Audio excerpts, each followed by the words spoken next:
mga kagre. Niya ko karon magtanom meron og atsal. Naman naman mo og preparasyon mga kagre ang garden. Ano nga to kadakon.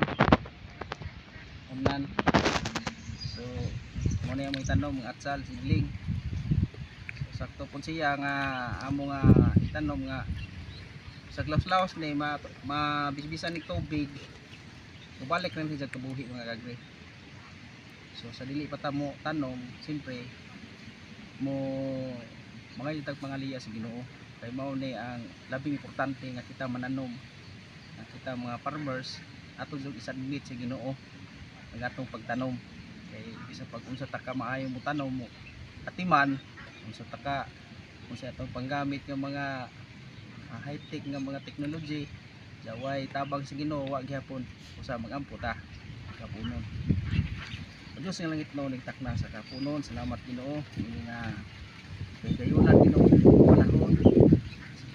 Tuyog ka na mo sa may panahon Ginoo. Panalangin ni kining among itanom nga atsal nga matag may pagtubo pinagi sa imo nga pagpanalangin ini. Dili kini Ginoo sa imo nga pagkamaayo. Kay ikaw lamang ang tag-iya sa tanan, mo creator, mo magbuhat sa tanan Ginoo.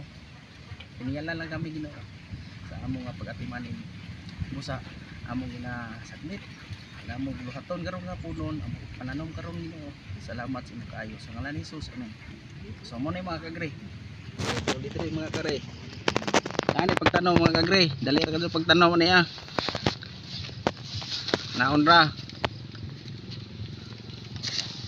So mo na siya ano sagbot bisag laos ni siya mga kagre, bisbisan balik rin sa kabuhi bisbisan na may compose anara na siya anara ka simple mga kagre ang pagtanom sa atong garden kung doon na mo yung mga garden po sama na ini. So mo ni kung naka katon mo na ining mga paagi patigo na mo og tanom kung doon na mo yung mga garden mga farm. So simple ra kayo, basic ra kayo pagtanom.